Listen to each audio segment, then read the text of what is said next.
everyone.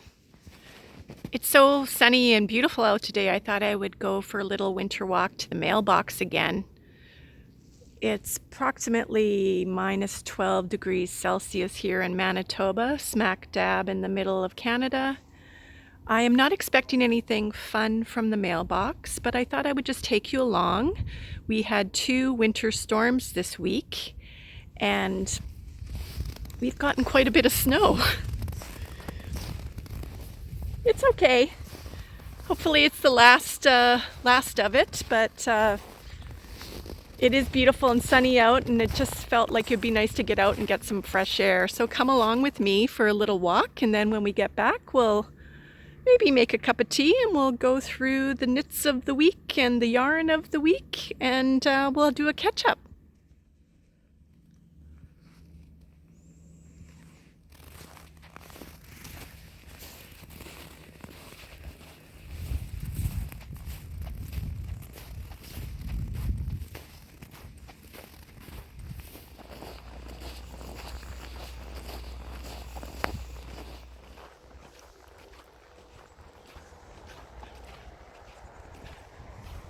Look at those trees. Just gorgeous. This is the perfect day for a walk. The sun is shining. Life has been busier than normal lately. And that's okay. That's the way life is sometimes, right? But I think it's important to do some self-care. And honestly, part of this walk is I'm procrastinating a bit. I've got 10 pairs of mittens that I knit up for my markets, but I still have to turn them into animals. I need to sew on the buttons and sew on the ears and make them super duper cute. But for some reason, it's one of those things I just don't enjoy doing, especially the buttons. Keep on walking if I could. We're almost there. See, I walk to the mailbox not just for yarn.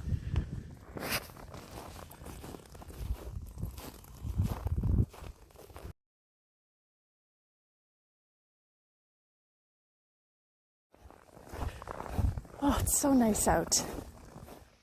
This walk was definitely a 5 out of 5 on my trip advisory scale.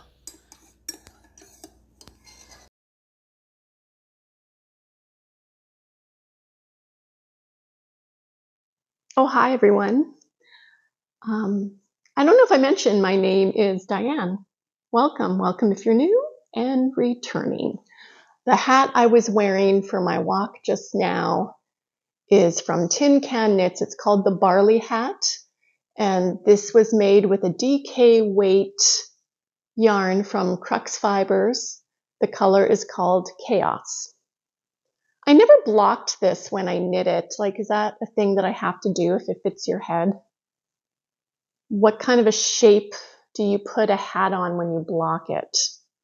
Because I'm going to be doing the muscle burl from my friend, and do I have to block it if it looks okay? Please tell me. March is mitten making month. Look at me not stumbling over my words right now. Mitten making month, because I am a maker and I make mittens. How many times can we say mittens? Here's why I like making mittens, knitting mittens. Number one, they knit up relatively quickly, which makes me feel incredibly productive. Number two, they serve a purpose. A mitten will be much warmer on your hands than a glove. When your fingers are together, they hold in the warmth a bit better. And number three, they are super portable and easy to take with you wherever you go. And I've been going out a lot lately, and I've always had a pair of mittens on the go in my bag. So I actually knit 11 pairs of mittens, And I've just spent some time putting faces on them to show you, but I ran out of steam and I have 3 pairs that aren't done. So I'm going to call my amount 10, and we're going to put the mitten counter amount up here, and every time I see you in the month of March, we are going to increase that amount and see how many pairs of mittens I can make this month. So we're going to say 10, and you'll see why. It's just the other 2 that I was doing, like that was like 12 buttons that I had to sew on. And I thought, okay, I either sew on the buttons or I do a video.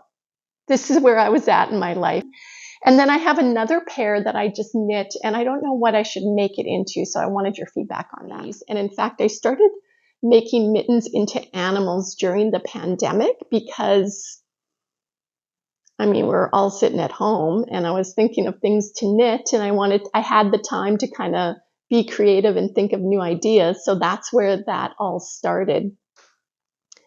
But I originally started making chicken mittens, adult chicken mittens, and I made them a few years before. I don't have any because they always sell out to show you right now, but I will be making some this month. But this is what they look like.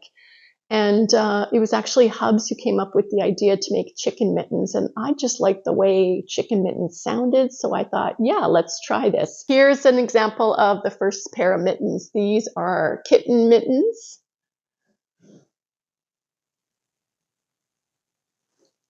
And I make all of my children's mittens with 100% acrylic.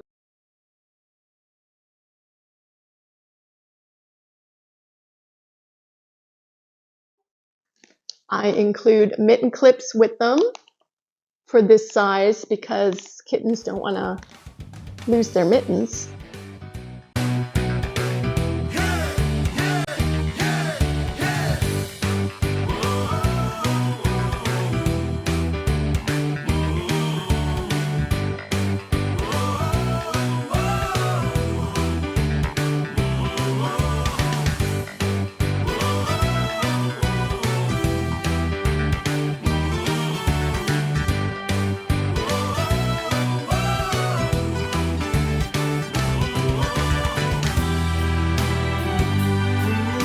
And here's where I ran out of steam, is I have 3 pairs of Fox Mittens. However, I had to video at this point. So this is what the Fox Mittens look like.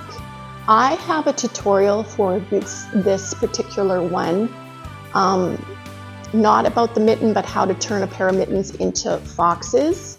It works with kitten mittens because the ears are identical. So I'm going to link that tutorial below if you're ever making mittens and you want to turn them into foxes or kittens. See, this takes 6 buttons. 6 buttons just on this one pair. And just to show you, I've got 2 more pairs on the go, which I will finish, I promise you, after I do this episode, because I just couldn't.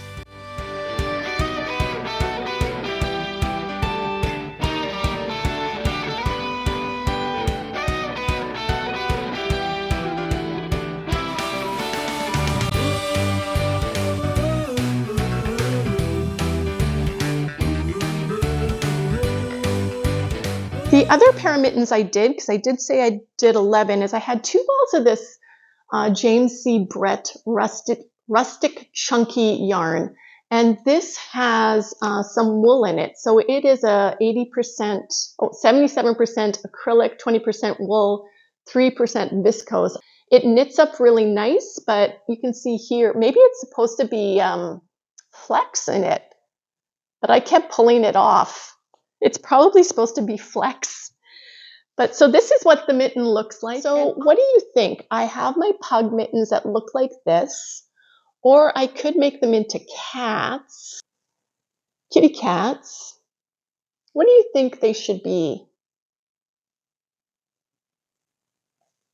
Send help. So yeah, 10 mittens. This is the count. I have around 20 pairs of mittens left over from my market from last year. I made well over 100 pairs of mittens. So, but Toddlers are the most popular and they're very quick to make, so that is why I'm making them. Does anyone else procrastinate when they are making projects? Even if you're crocheting, here's the things that I really don't like doing, and I have to learn how to improve and like literally make something from beginning to end, because I tend to struggle with finishing buttons. Like sewing on buttons at all. It is the bane of my existence. Sewing up seams. I am very much a knitting around kind of girl as much as possible. I don't like sewing up seams. The other one I don't like is weaving in ends. Weaving in ends. Not a fan, not a super fan. Yeah. So another thing I was working on was my cross stitch, and I actually got quite a bit done. In fact, I stayed up late last night just to finish the portion of the color to show you. And here is where I am at with that. I have completed like everything in the eyes and on the tail, and now I'm going to be able to start the bright colors of the body. Here's what it looks like from the Cross Stitcher British magazine. So yeah, it was fun. Does anybody here cross stitch? And if you do, depending on the size of the project, do you try to do one color 100% and then go to another one? Like I really like doing the outlining first, and then it's kind of color in the lines, but inside the lines. But I found this color really hard because it was hard. It was too similar to the fabric, and I was really struggling seeing the hole. So I actually just ordered myself a neck light last night online. I feel like I'm lisping a little bit because I have a new tooth. So on the weekend, I was at my mother-in-law's and eating my French fries, and I heard a crunch. And I swallowed what was in my mouth. So part of my filling came out, an old filling, and I swallowed it. So I had to go for a bit of an emergency dental appointment earlier in this week, but I wasn't having any pain. Luckily, I didn't need a root canal or anything, but I do have a new tooth, and it is a very large filling. And I feel like he shaped it a little different, and it feels like I got a bit of a chiclet in my mouth. Anyway, if I'm lisping or I start drooling or something random happens, it's because I got a new tooth in my mouth. So I'll stop talking about that. I do have some yarn to share with you. And before we get to the Canadian road trip yarn of the month, which is a new province, I want to share with you some yarn that I received from the UK from Adam from Crafty Wool. I'm going to link his channel below. He has a new YouTube channel, and he has got an Etsy store called Crafty Wool. Some of his stuff is Crafty Wool, some of it's Crafty Wool UK, so I'm not sure which, but I'll link all his information below. So he's been doing, since January, surprise minis where you can buy 2 minis, and you don't know what colors they are. I received mine a little bit later than I did the previous months, but that's fine. And so this is for February. And Lynn Ann from Nina's Knots and Crochet opened hers, but she had ordered 4 of them.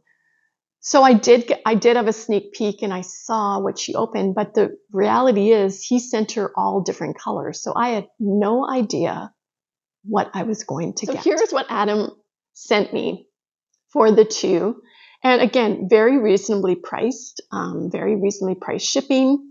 Please go and check him out. He also has a channel. He does crochet, but he does do a bit of knitting as well. He's a really cute cat. And yeah, I'm a fan.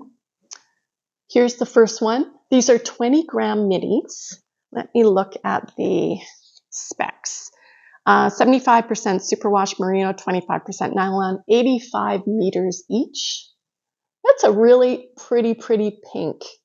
And when I saw this, I have a pig pattern, and I was wondering if I could make that pig pattern with this, like a really mini micro pig.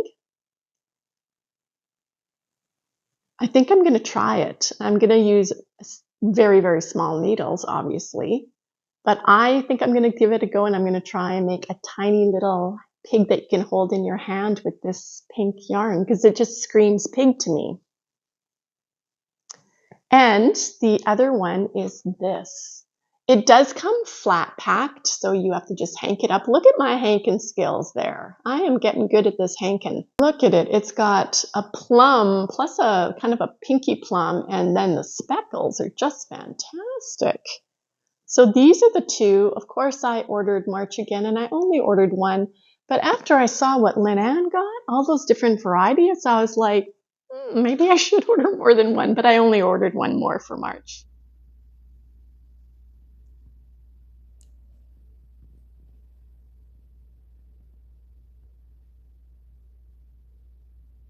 But let's go to the Canadian yarn of the month, road trip yarn of the month. I call it different things all the time.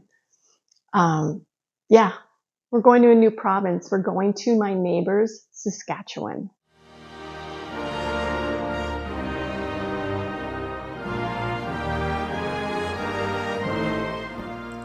Oh, Saskatchewan.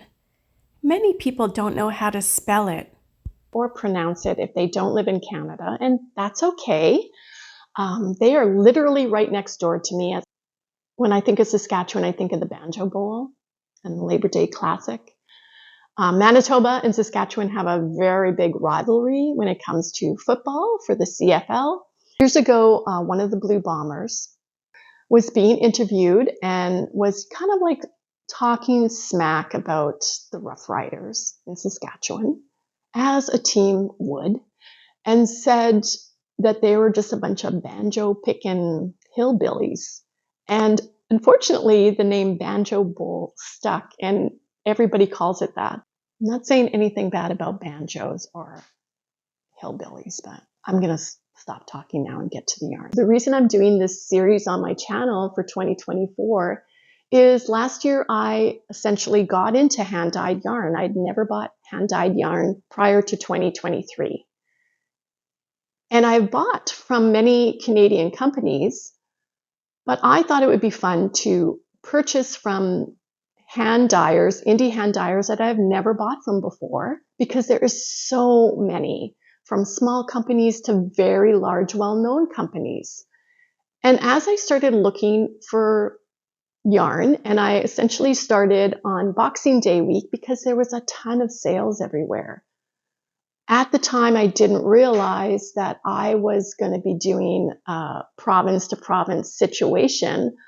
I was just buying yarn from places I had never bought before. And this whole idea essentially revealed itself to me that I should do a Canadian road trip, go across Canada, stop in at each province, buy a couple hanks of yarn throughout the year, and showcase it on my channel of indie dyers I've never bought from before. So that's what I'm doing. I've never bought from Saskatchewan. And at the time when there was all these Boxing Day great sales, I was having a bit of a hard time finding yarn from Saskatchewan. I'm not going to lie. I'm like, where's all the yarn? Share with you my first purchase from Saskatchewan, and I do have two other companies that I'm going to showcase this month. And my first purchase was from an Etsy store, from Dragonfly Fibre Studio. I'll link her below. Her name is Annette.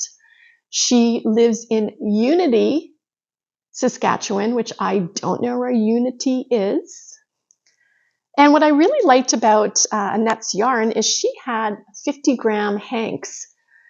And at the time, and I still am planning to make a lot of little mini animals with fingering weight yarn, I was really looking for some neutral yarn. I didn't have a lot of neutrals. I was really getting into lots of colors, and I thought, well, I need like a gray to make a little animal, or a little beige color to make a little like bear or something. And I didn't really have anything in my stash. So when I stumbled across her store on Etsy, I was looking at her stuff at very reasonably priced. And she did flat rate shipping, which you know I love me some flat rate shipping. These are the 3 50-gram hanks that I bought from her, and we'll talk about each one in a little bit more detail. So generally, hand-dyed yarn skein is 100 grams. These are all 50s, 25% superwash merino, 25% nylon. And yeah, it doesn't have the amount on here. This one is called just black because I wanted black. Black must be incredibly hard to dye, and it's so soft and so lovely. This one is called Mouse. Just a lovely, pretty tonal, but it's got a few different shades of gray in there. This one is called Sand. It's a nice brown. So these were $14 each. I think that's reasonable. Yeah, usually on the lower end, you can get a hank of hand-dyed yarn for $28 and up to $35+ dollars. So this was reasonable. And if you need just a small amount for a project, even if you bought a couple to make for a pair of socks, like I thought this was a very reasonable price. Then I saw something else, again, a tonal, and she doesn't have just tonal. She has colors as well. But I've never really had anything with cashmere in it, and I thought, I'm worth it. This one is a DK, and it's like what you would call like an MCN type of yarn. It says it's, and I don't know if it's merino, but it says it's 80% wool, 10% cashmere, and 10% nylon. And it's a DK weight 100 grams, and this one is called medium gray. So I also picked myself up some of this,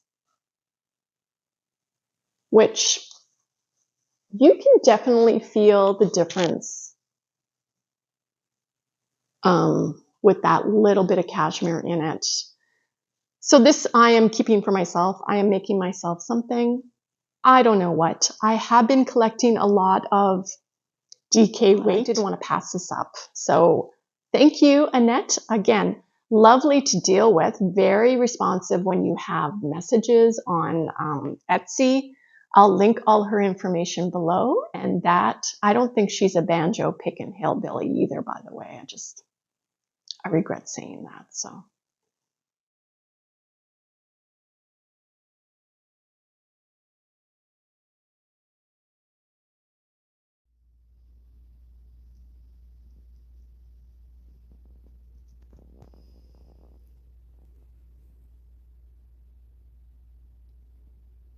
Oh, I forgot to share with you a mal that I'm going to be entering.